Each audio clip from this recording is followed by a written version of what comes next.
We were talking about the political leadership of Germany in the EU, and you said that Germany wants to lead in the EU but not dominate other countries. How can we achieve this in concrete steps?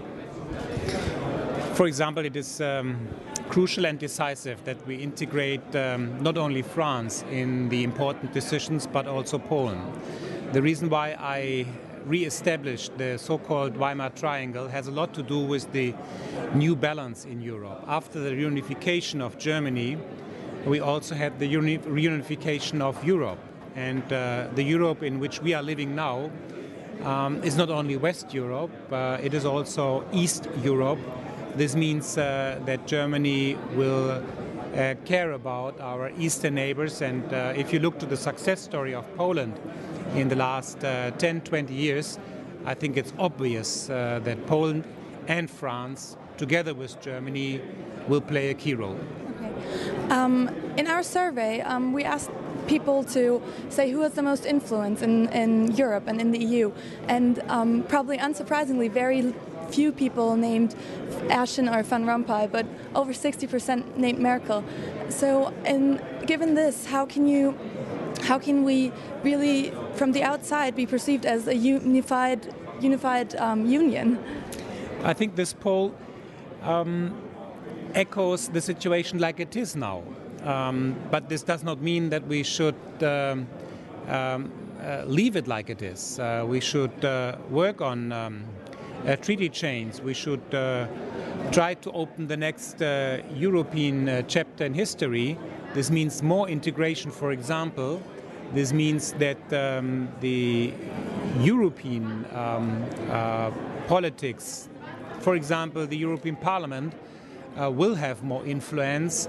And I think the time when people thought national interests and European interests are a contradiction is really over. I think we should face the new time in which we are living, and this means that the next chapter of European integration will be opened by us in the next months. Okay. One last question.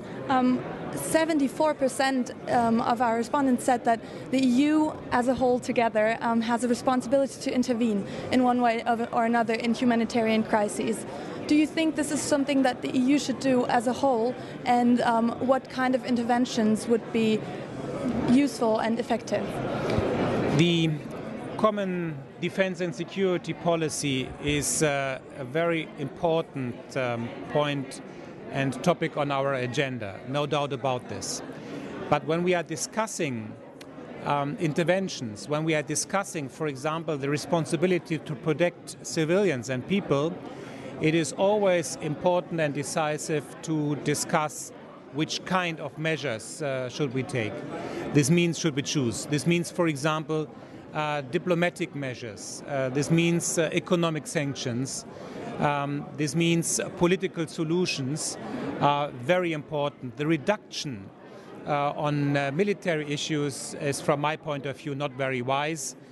With our historical background as Germans, we are very careful and sometimes reluctant if we are discussing military interventions. This does not mean that we do not feel solidarity. This means that we think other tools are also important, and this is the way how we show our solidarity and our support. All right, thank you very much for the interview. Thank you so much.